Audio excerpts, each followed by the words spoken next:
Si sois parecidos a mí, muchos de vosotros estaréis esperando con ganas el nuevo Cyberpunk 2077 que tanto se ha hecho de rogar. El juego de CD Projekt está al caer y mientras nos preparamos para echarle el guante, no estaría de más aprender algo del contexto del juego.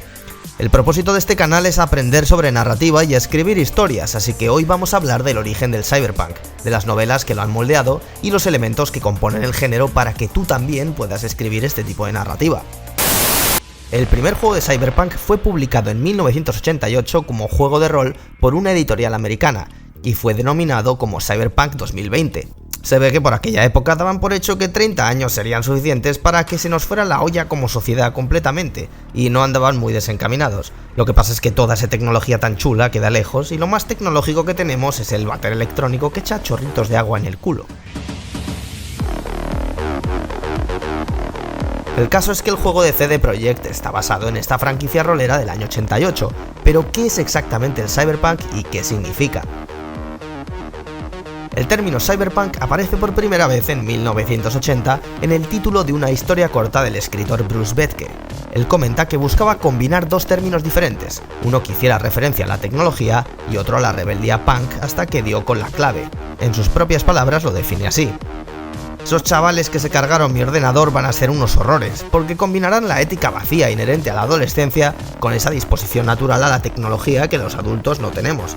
Los padres del siglo XXI van a tener pocas herramientas para lidiar con esta nueva generación de adolescentes que han crecido hablando el idioma de los ordenadores.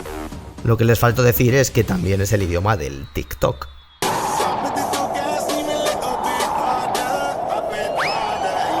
A raíz del término cyberpunk, con los años se fueron desarrollando otros como el steampunk, donde dominaba la tecnología del vapor, o el hopepunk, que se suelen marcar en distopías, pero en él ahonda la esperanza de algo mejor como motor de la historia.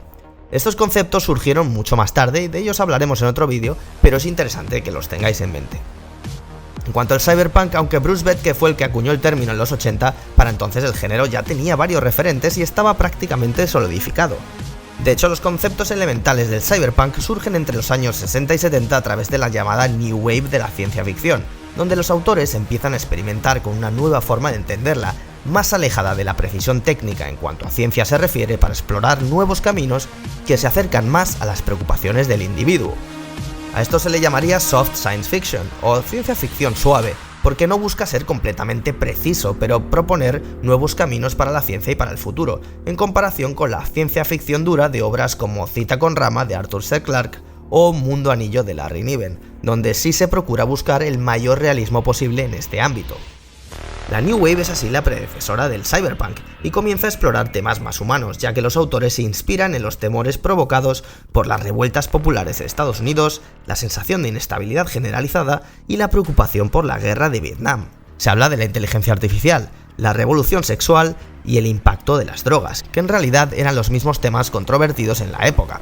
Se exploran además corrientes como el surrealismo, el posmodernismo y el dadaísmo.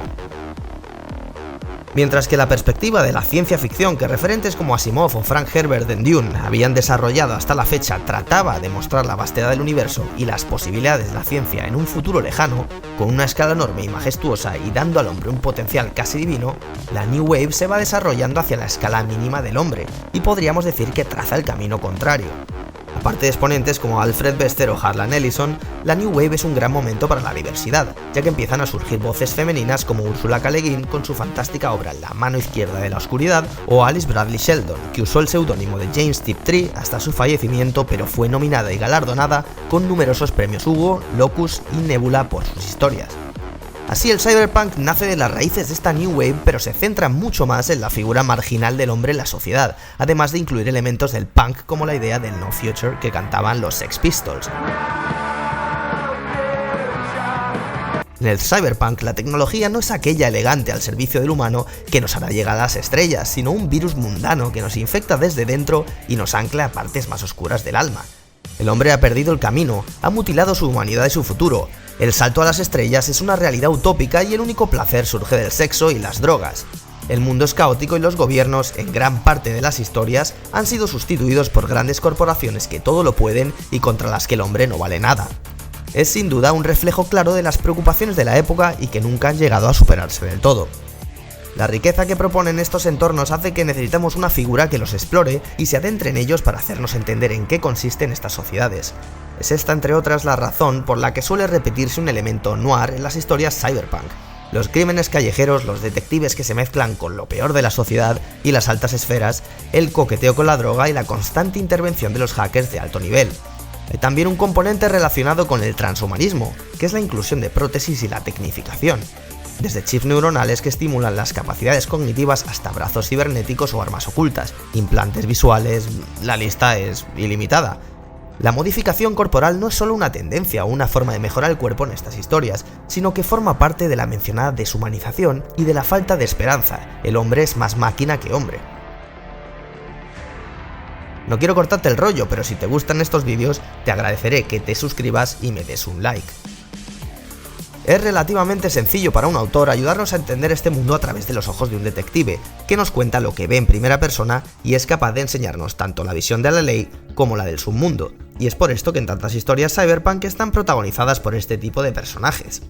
De esta manera, Sueñan los androides con ovejas eléctricas, publicada en 1968 por Philip K. Dick, se transformaría en uno de los referentes y parte de la hoja de ruta del género, además de convertirse en una exitosa adaptación al cine dirigida por Ridley Scott en el año 1982, una cinta que a día de hoy es de culto a pesar de parecerse bien poco a la obra original y aún así conservar todos los elementos característicos del cyberpunk.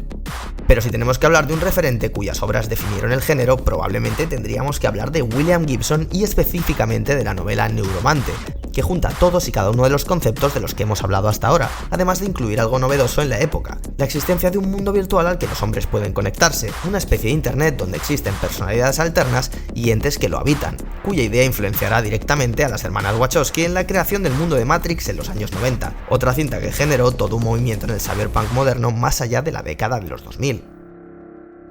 El movimiento cyberpunk es tan global que existe una corriente particular que se genera en Japón, cuyas obras fundamentales están lideradas por Akira, manga de Katsushiro Otomo, publicado en el año 82 que 6 años después, en el 88, vería una adaptación cinematográfica. No obstante, la corriente japonesa se centra más en una narrativa experimental y abstracta, donde los personajes suelen pasar por metamorfosis o transformaciones extrañas, siempre en un entorno industrializado donde abunda la robótica.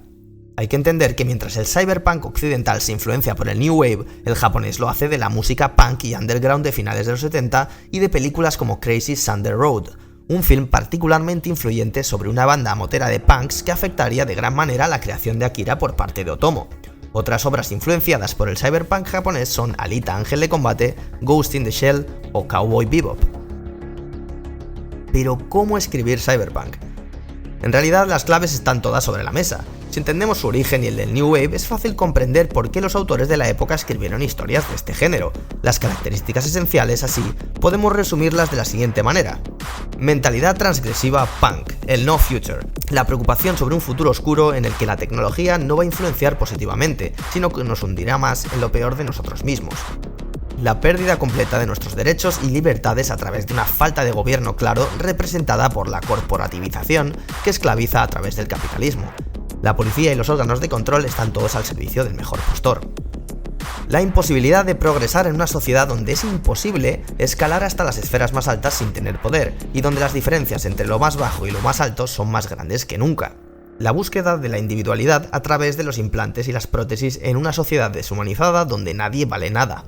La búsqueda del placer a través de las drogas y el sexo expresada como algo perjudicial, pero a la vez la única herramienta que les permite investigar las profundidades del alma. Esas son las características esenciales del cyberpunk, así que ya sabes, si quieres escribir una historia similar, ya te puedes poner. Y esto ha sido todo por hoy, no olvides suscribirte y dar like y nos vemos la semana que viene en Manuscript.